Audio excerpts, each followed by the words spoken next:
दोस्तों नमस्कार। राहुल गांधी की पूरी साख बिहार में क्या तेजस्वी यादव के पीछे चलेगी? जो क्रेडिबिलिटी राहुल गांधी ने भारत जोड़ो यात्रा के बाद से बनाई और इस देश के भीतर पहली बार मंडल की राजनीति से आगे निकलकर मंडल 2 की परिस्थिति ने इस देश में पिछड़ों और दलितों को सिस्टम में भागीदारी कैसे हो, इस सवाल से जोड़ दिया। क्या वो पूरी की पूरी लकीर जो है बिहार की राजनीति में तेजस्वी यादव के पीछे चल सकती है?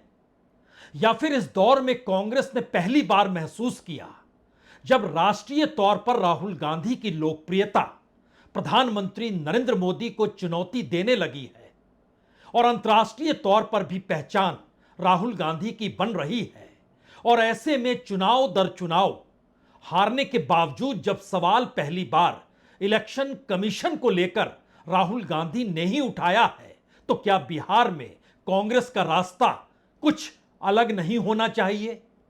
गठबंधन की राजनीति अपनी जगह है, महागठबंधन की सोच अपनी जगह है, लेकिन कांग्रेस की अपनी राजनीतिक जमीन कहां पर है? और शायद 2022 के बाद से जिन परिस्थितियों में कांग्रेस लगातार राजनीतिक तौर पर राहुल गांधी की अगुवाई में मंथन कर रही है, असर उसी का है। कल शाम बैरंग लौटना पड़ा तेजस्वी यादव को। तेजस्वी यादव ने लंबी बैठक केसी वेणुगोपाल के साथ की। बिहार को लेकर जो नवनियुक्त वहां पर सौदेबाजी राजनीतिक तौर पर करने के लिए मौजूद नेताओं की फहरिस्त है, उनसे भी मुलाकात हुई, लेकिन मल्लिकार्जुन खड़गे और कहें राहुल गांधी से मुलाकात नहीं हुई। कल्पना के परे है।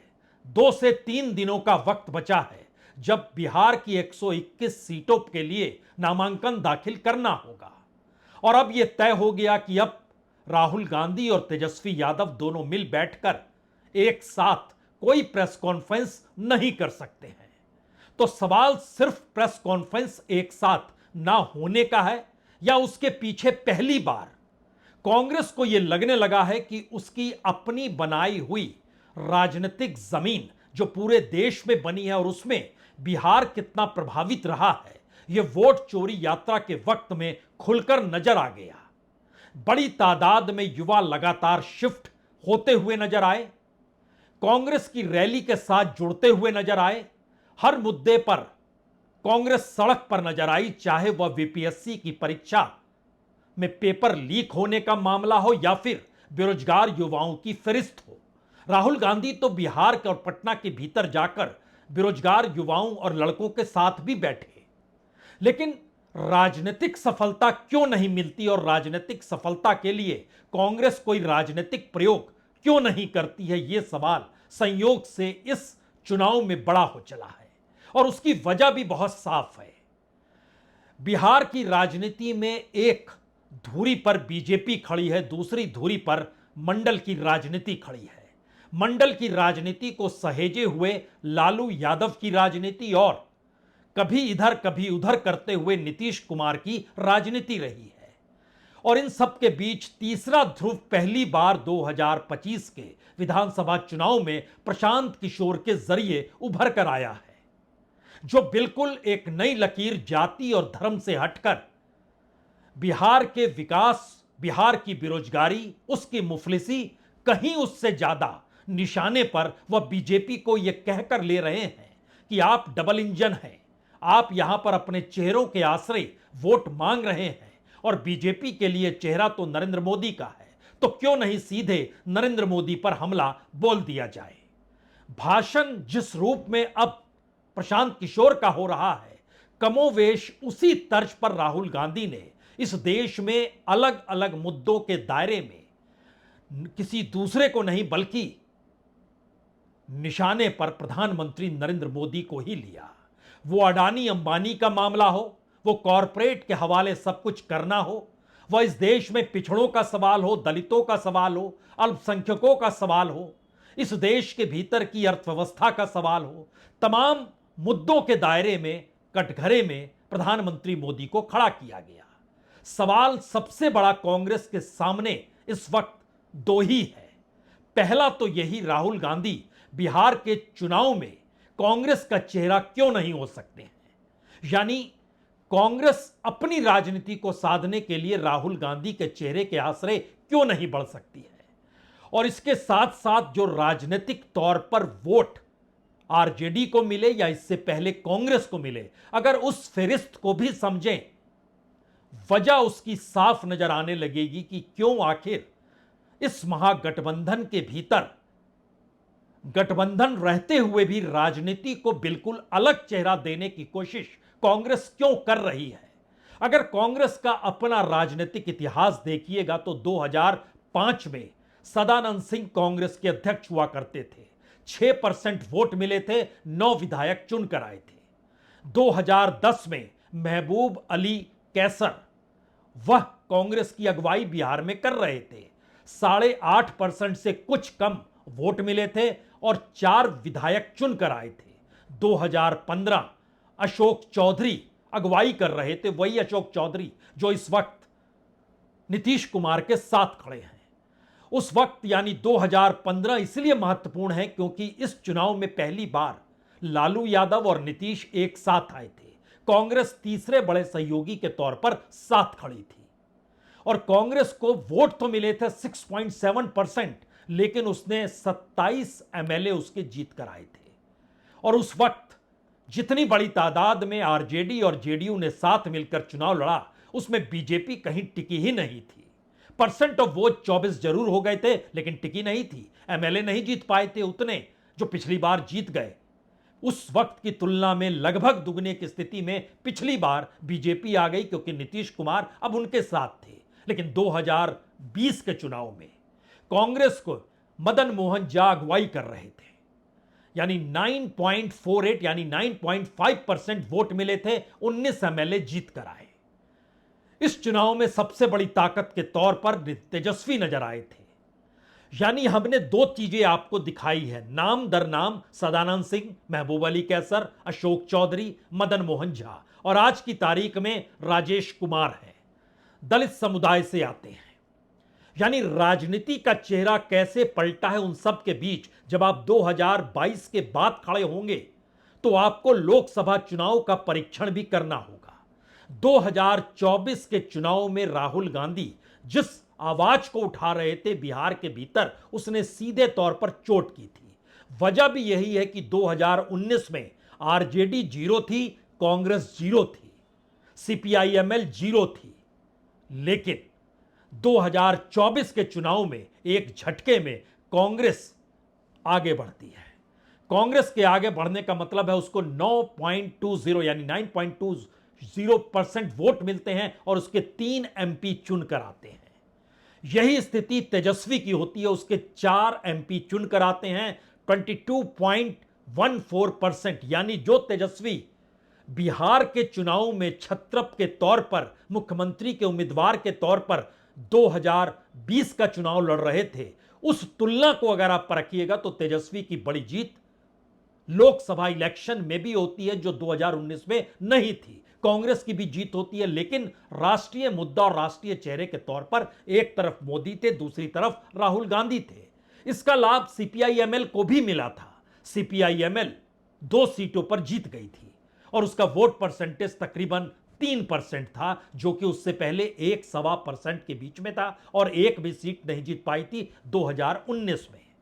यानी 2022 के बाद कांग्रेस को अब यह लगने लगा है कि हर चुनाव में अगर उसने राहुल गांधी को आगे नहीं किया, मैसेज यह नहीं दिया कि कांग्रेस अपनी राजनीतिक जमीन को बनाना चाहती है, और चूंकि राजनीतिक जमीन को बनाने के साथ साथ 3-4 सवाल जो लगातार हैं, उसमें मंडल की राजनीति में नीतीश और लालू एक साथ निकले थे, दोनों एक साथ चले। 2005 में दोनों का रास्ता अलग अलग हुआ और इसीलिए लालू यादव मनमोहन सिंह की सरकार में थे, नीतीश कुमार अटल बिहारी वाजपेयी की सरकार में थे। उस रास्ते के बाद की परिस्थितियों में पहली बार राहुल गांधी ने 2 रास्तों को चुना। बिहार की राजनीति उससे प्रभावित हुई। पहली, सीधे तौर पर निशाने पर प्रधानमंत्री नरेंद्र मोदी और बीजेपी आरएसएस की नीतियों को लेकर निशाना साधा। दूसरा, जिस मंडल की राजनीति के आश्रय जातिगत समीकरणों को बैठाया गया, उसको बिल्कुल नए क्लेवर के साथ राहुल गांधी ने यह कहकर रखा कि नीतीश कुमार का कास्ट सेंसर भी फ्रॉड है।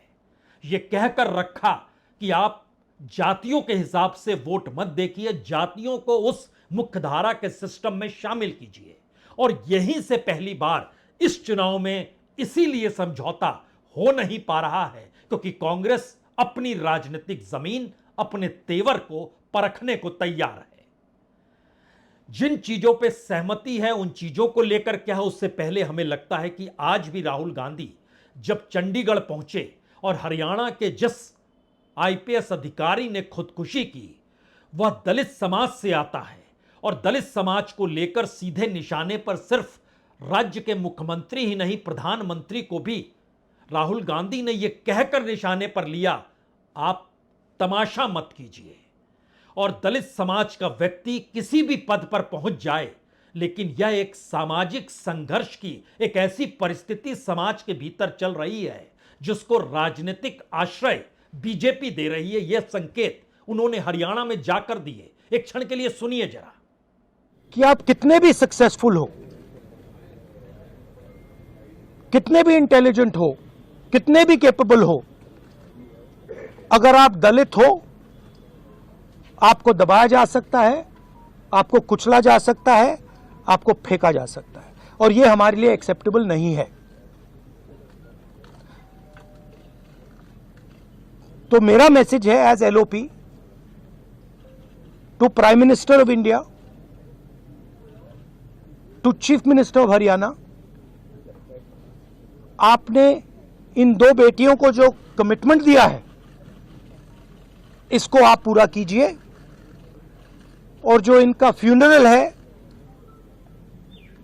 पापा का फ्यूनरल है, उसको होने दीजिए और यह तमाशा अब बंद करिए। राहुल गांधी के ये तेवर क्या कांग्रेस के भीतर समा चुके हैं या कांग्रेस के भीतर अभी भी उन नेताओं की चलती है जो समझौते के आश्रय राजनीतिक सत्ता किसी की भी हो उसकी मलाई पर ही जिंदा रहते हैं? यह सवाल कांग्रेस के भीतर भी बड़ा है और राज्य दर राज्य यह सवाल बड़ा होता रहा है।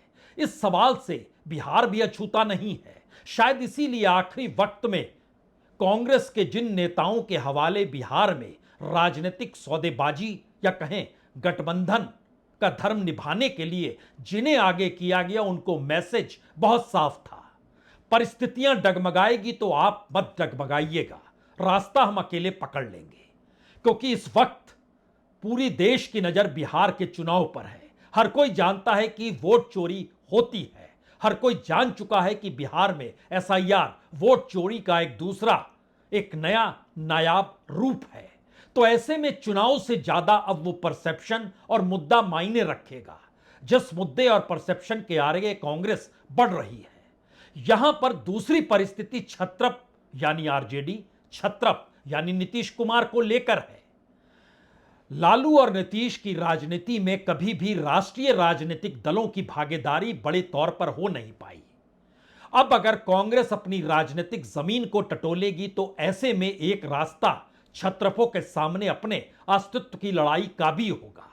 और यही वजह है, ध्यान दीजिए, तेजस्वी यादव जब वापस कल शाम के बाद लौटे, शाम के 7 बजे तक वह दिल्ली में थे, वह सोच रहे थे बैठक होगी, बैठक नहीं हुई क्योंकि जो 10-12 सीटें हैं जिस पे उलझने हैं उस पे कोई रास्ता निकल नहीं पा रहा है।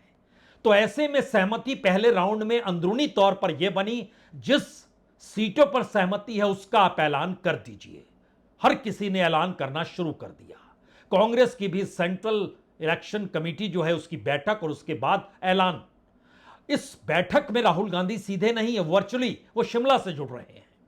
लेकिन सवाल उसके आगे का सबसे बड़ा यह है, क्या वाकई इस वक्त नीतीश कुमार भी समझ गए और तेजस्वी भी समझ गए, कांग्रेस अगर फन काढ़ेगी तो मुश्किल हालात उनके लिए होंगे, कांग्रेस अगर फन काढ़ेगी तो मुश्किल हालात बीजेपी के लिए भी होंगे और मुश्किल हालात प्रशांत किशोर के लिए भी होंगे। वह जिस रास्ते पर चल पड़े हैं और निशाने पर बार बार किसी दूसरे तीसरे को नहीं बल्कि सीधे प्रधानमंत्री मोदी या बीजेपी या डबल इंजन या फिर उनकी सोच को ले रहे हैं। यहां दो बातें ध्यान में शुरू में रख लीजिए। पहली बात तो यह है, तेजस्वी यादव या नीतीश कुमार सीधे तौर पर बीजेपी और प्रधानमंत्री मोदी से नहीं टकरा सकते हैं। दूसरी बात यह, मंडल की राजनीति जातीय समीकरणों के आश्रय अगर चलती है तो ऐसे में कितना भी प्रयास कांग्रेस कर ले, बीजेपी कर ले और कितना भी प्रयास प्रशांत किशोर कर ले, एक पारंपरिक राजनीतिक वोट बैंक इन राजनीतिक दलों के पास जाएगा ही। लेकिन नई परिस्थिति में अलग अलग सर्वे और एनालिसिस ये भी बतलाते हैं कि एक बड़ा हिस्सा फ्लोट करता हुआ वोट है, वो कब किस दिशा में जाएगा कोई नहीं जानता है। और बिहार की राजनीति के भीतर 2020 तक के चुनाव को अगर आप परखेंगे तो कभी भी 50% से ज्यादा वोट होते नहीं। पटना में तो बहुत ही कम वोट होते हैं। क्या नए वोटरों को जोड़ने की प्रक्रिया में यह एसआईआर हुआ? क्या वोट नहीं जुड़ रहे थे इसीलिए एसआईआर होकर नए वोटर जो बीजेपी के हक में खड़े हो जाएं इसलिए हुआ? या फिर नए वोटरों के मद्देनजर उन वोटरों को यह जहन में आएगा कि अब हमें आगे बढ़ना चाहिए? क्या यह सवाल भी है? इन तीनों सवालों के बीच में हमें लगता है दो बातें ध्यान में रखिए। राजनीतिक तौर पर नीतीश नहीं चाहेंगे कि जेडीयू का अस्तित्व खत्म हो जाए। राजनीतिक तौर पर तेजस्वी नहीं चाहेंगे कि इस चुनाव के बाद या इस चुनाव में आरजेडी ऐसी भूमिका में नजर आए जहां वह अपने आप को मजबूती के साथ पेश तो कर रही है, लेकिन घरेलू राजनीति में और राष्ट्रीय राजनीति में दोनों हिस्से में उसके पास मुद्दे नहीं है। क्योंकि मुद्दा एक तरफ कांग्रेस के पास है, दूसरी तरफ मुद्दा लालू यादव को लेकर बीजेपी के पास है। नीतीश कुमार की भूमिका एक सामान्य परिस्थितियों के बीच है, इसीलिए कल से लौटने के बाद तेजस्वी यादव ने सीधा हमला किसी तीसरे पर नहीं किया, बल्कि जनता दल यूनाइटेड के भीतर जो कद्दावर नेता हैं और इस वक्त बीजेपी के करीब हैं, उसमें ललन सिंह हैं, उसमें संजय झा हैं और भी चंद नेताओं को लेकर जो वो लगातार एक्स पर यानी सोशल मीडिया पर लिख रहे हैं, वो निशाना नीतीश को बचाने का है या नीतीश को नए ऑफर देने का है। यह भी परिस्थिति है कि छत्रपों को एक साथ आना पड़ेगा। राष्ट्रीय राजनीतिक दल मुद्दों के आश्रय अगर बिहार के चुनाव में टकराते हुए दिख गए तो फिर छत्रप कहां जाएंगे? राजनीति के इस मिजाज में जनता दल यूनाइटेड के भीतर की मुश्किल सुन लीजिए, समझ जाइएगा। हम लोग को आश्चर्य लगता है कभी कभी, महागठबंधन के नेताओं को चुनाव लड़ना है तो चुनाव लड़े जनता के समर्थन के लिए। इस तरह के जो भ्रम और गलत प्रचार जो करवाते हैं ये गलत है। जिनको नहीं पता है कि इस पार्टी में नीतीश कुमार जी की सहमति के बिना एक कदम आगे कोई नहीं बढ़ता है, तो सीट शेयरिंग से लेके एक एक सीट के बंटवारे तक हर बात नीतीश कुमार जी की जानकारी में है और उनकी सहमति से है। होता है ना कि हर पॉलिटिकल पार्टी के लीडर के पास वर्कर्स होता है, व्हेन ही फील्स हो जाता है, चल रहा है। I think it will get resolve today, by today it will get resolve. ये जो भी बात होता है वो तो आपस में एडजस्ट करके ही बात होता है ना। मतलब ऐसा तो है नहीं कि कोई एडजस्टमेंट पे सब लोग जो भी हमारे यहाँ से बात कर रहे हैं या एलजेपी से जो लोग बात कर रहे हैं, ये सब मिल के वो करते हैं ना बातचीत, और सीटों पर एडजस्टमेंट होता है। तो इसलिए यानी एक वह पोह की स्थिति इस वक्त जेडीयू में है, नीतीश कुमार की पार्टी में है, खुद नीतीश कुमार के भीतर है, क्योंकि पूरा चुनाव नीतीश कुमार के इर्द गिर्द है। लेकिन इन सब के बावजूद भी इस चुनाव में सीटों का जो वितरण किया गया और जिन सीटों पर जो लड़ेगा उसको लेकर जो कशमकश चल रही है, नीतीश कुमार को यह लगने लगा कि दरअसल उनको हाशिए पर ले जाया जा रहा है। इसीलिए ध्यान दीजिए, नीतीश कुमार अपने रास्ते पर चलने के लिए सुबह से लगातार मैसेज दे रहे हैं। कांग्रेस अपने रास्ते चलने के लिए लगातार मैसेज कल शाम से दे रही है, लेकिन गठबंधन साथ रहे यह मैसेज बीजेपी के लिए जरूरी है। बीजेपी अपने बूते चुनाव जीत नहीं सकती है और इसी तरीके से आरजेडी के लिए भी अपने गठबंधन को बचाए रखना या साथ खड़े होकर लड़ने का संदेश देते रहना यह उसकी मजबूरी है। यानी बिल्कुल नई राजनीतिक धरातल पर इस वक्त बिहार के चुनाव खड़े हो गए हैं। ऐसे में हमें लगता है यह भी सुनना चाहिए क्यों आरजेडी के नेता अपने महागठबंधन को बांध रहे हैं, जबकि कांग्रेस बार बार कहती है जरूरत पड़ी तो 243 पर लड़ जाएंगे, जरूरत पड़ी तो पहले राउंड में 50, अगले राउंड में बाकी सीटों पर भी हम ऐलान कर देंगे। और दूसरी तरफ बीजेपी एनडीए एकजुट है, एक साथ है, हम लोग एक साथ लड़ेंगे, इसका जिक्र करने से बीजेपी के नेता कतरा नहीं रहे हैं।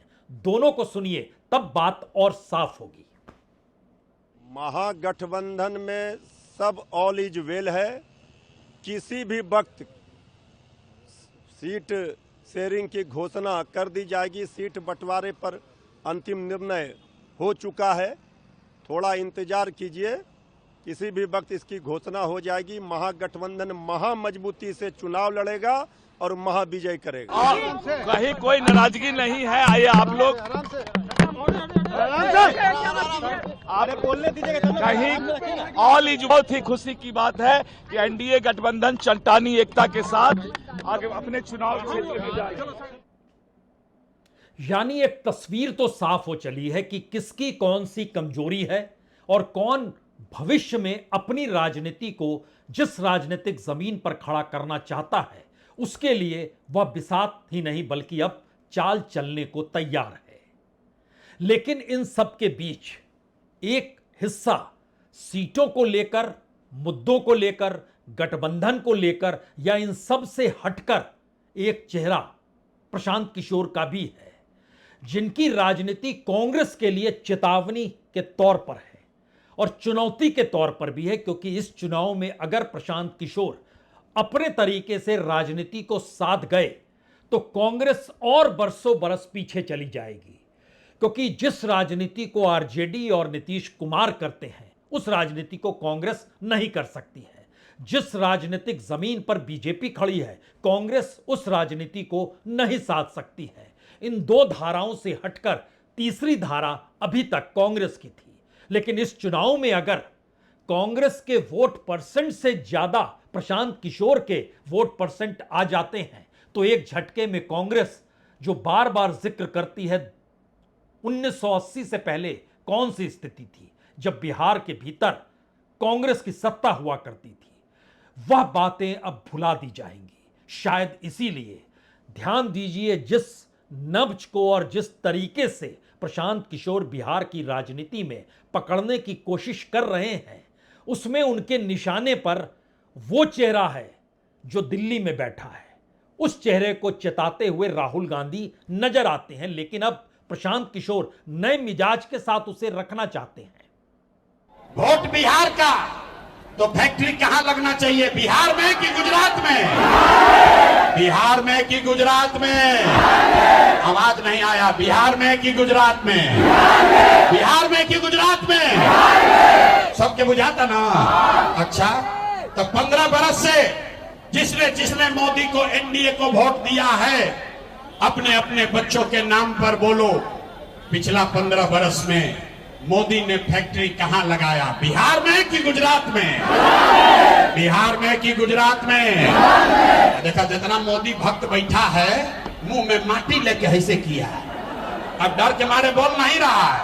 अरे भाई, मोदी का चेला हो, मोदी के भक्त हो, दम है तो बोलो पब्लिक के सामने, 15 बरस में मोदी ने फैक्ट्री कहां लगाया, बिहार में कि गुजरात में? जोर से बोलिए, बिहार में कि गुजरात में? असल में बिहार चुनाव के सिरे को अगर आप पकड़ना चाहते हैं तो हर राजनीतिक दल के सामने दो ही सवाल सबसे बड़े हैं। कांग्रेस के सामने सबसे बड़ा सवाल यह है कि राहुल गांधी की पूरी क्रेडिबिलिटी, पूरी साख क्या वाकई राजनीतिक तौर पर आरजेडी को सौंपी जा सकती है, तेजस्वी यादव को सौंपी जा सकती है? जिन तेजस्वी यादव के खिलाफ फाइल केंद्र सरकार खोल चुकी है। सुनवाई इसी महीने से शुरू होगी। फैसला 10 नवंबर को आएगा। लेकिन उससे ज्यादा महत्वपूर्ण है कांग्रेस की पूरी कमाई बिहार के चुनाव में उसके अपने राजनीतिक जमीन को ना बना पाए तो फिर वो कितनी कमजोर है, या स्ट्रेटजी बनाने वाले कितने कमजोर हैं, या वो बिहार की राजनीति में मंझे खिलाड़ी नहीं है या बिक चुके हैं। यह सवाल तो उठेगा ही। दूसरा सवाल उससे बड़ा है। राहुल गांधी की लोकप्रियता अगर राष्ट्रीय तौर पर प्रधानमंत्री मोदी को चुनौती दे रही है तो बिहार में राहुल गांधी कांग्रेस का चेहरा बनकर राजनीतिक तौर पर नजर क्यों नहीं आएंगे? क्या उसको लेकर भी कांग्रेस के भीतर उहापोह है? ये कांग्रेस के दो सवाल हैं। आरजेडी के भीतर के दो सवाल। अगर तेजस्वी यादव इस बार चूक गए तो इसके बाद सवाल यादवों का नहीं बल्कि आरजेडी के साथ जो एमवाय समीकरण है उसके टूटने और डगमगाने का होगा। बड़ा सवाल मुस्लिमों के सामने होगा। बड़ा सवाल दलितों के वोट को लेकर भी होगा। और बिहार में दलित और मुस्लिम का कोई लीडर इतना बड़ा नहीं है और उनके मुद्दों को आरजेडी ने उस तर्ज पर नहीं उठाया जिस तर्ज पर राहुल गांधी ने उठा दिया। तो क्या यह हार खुद ब खुद कांग्रेस की राजनीतिक जमीन बिहार में मजबूत कर देगी? क्योंकि उसके अपने सहयोगी साथी, बड़े साथी आरजेडी कमजोर हो गई। और आरजेडी के सामने दूसरा बड़ा सवाल है परिवार के भीतर की टूट और परिवार के आश्रय चलती हुई पार्टी और वोट बैंक भी जाति समीकरणों के आश्रय। तो फिर आने वाले वक्त में या इस वक्त वो कौन सा मुद्दा होगा जो आरजेडी को जिंदा रखेगा? ये आरजेडी से जुड़े दो सवाल हैं। बीजेपी के सामने बड़ा सवाल यह है कि अगर बीजेपी राजनीतिक तौर पर अपने बूते नहीं आ पाती है तो क्या इस चुनाव में वह नीतीश का विकल्प प्रशांत किशोर को बना लेगी?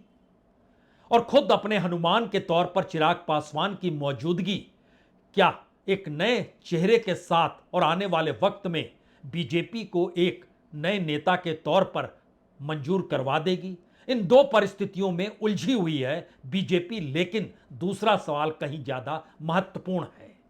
अगर नीतीश हार रहे हैं और अगर उसके बावजूद भी एनडीए निपट गई तो फिर मोदी का चेहरा मुरझाएगा ही नहीं बल्कि दिल्ली की गद्दी डोलने लगेगी।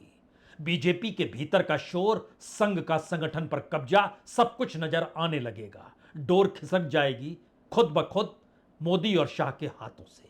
और आखिरी दो सवाल नीतीश के साथ जुड़े हैं। नीतीश जानते हैं कि उनकी राजनीतिक यात्रा जो है 2025 में अगर जीत गए तो यह अपने आप में सबसे बड़ा रिकॉर्ड होगा। वो जानते हैं कि बिहार की राजनीति में इस वक्त तक कोई ऐसा बड़ा नेता है ही नहीं जो उनको राजनीतिक तौर पर चुनौती दे दे और वोट भी साध ले। चुनौती देने के लिए तो कोई भी मैदान में खड़ा हो सकता है, लेकिन वोट साधेगा कौन? और बड़ी बात यह है कि दरअसल नीतीश कुमार की अपनी छाया लालू यादव की सत्ता के दौर की छाया से बड़ी इसलिए है क्योंकि इस दौर को हर कोई याद रखता है।